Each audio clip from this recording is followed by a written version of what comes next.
example, if you think about daily lives, right? Like even writing a grocery list, and then of course you use reading skills, right? So you use reading and writing for functional purposes, but that's functional purpose. But let's think about the writing process and reading process, for example.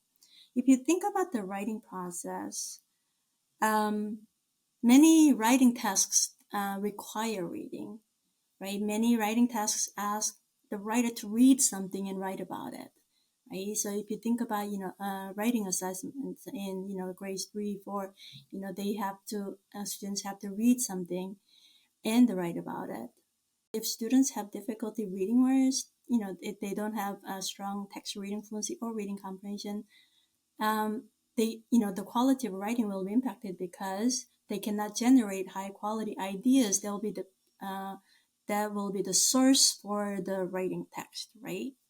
And the other part of why reading is important as part of the writing is think about your own revision process. So you have a draft composition and you revise it. What do? You have to read what you have written carefully and then identify areas to modify.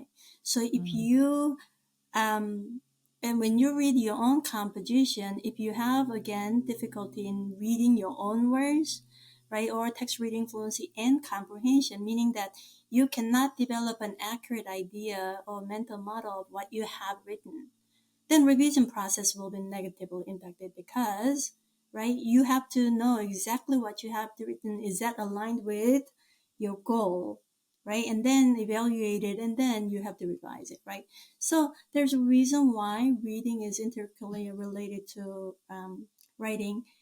And there's evidence, meta-analysis has shown that reading and writing are related. But the key implication for reading and writing relations is that reading comprehension and written composition are practically built on the same skills, identical skills, right? That's why they're placed in the same place, like a roof, right?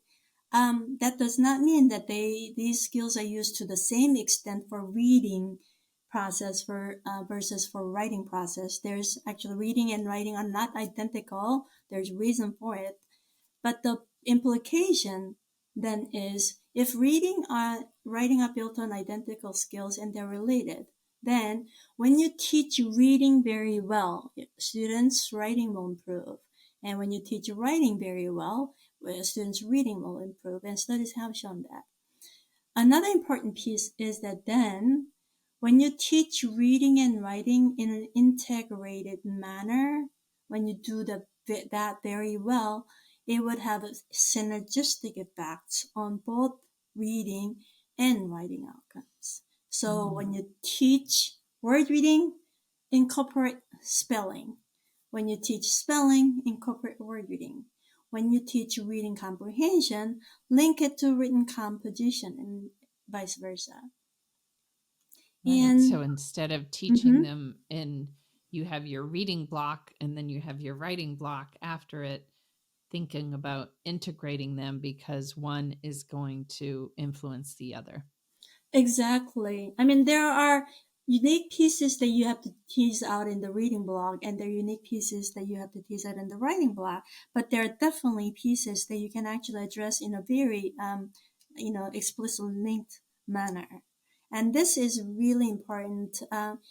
I think this is a little bit more natural or intuitive for word reading and spelling, but I think it's a little bit less intuitive for reading comprehension and written composition. And I think that's where the connection, the teachers really have to be very consciously making it visible to students, that link between reading and writing visible to students. So let's say, let's think about an example. Say you're teaching and you're talking about author's intention and author's associated discourse moves and strategies, right? And you're doing that as part of reading a text, right? So, but then you can link it to the writing process.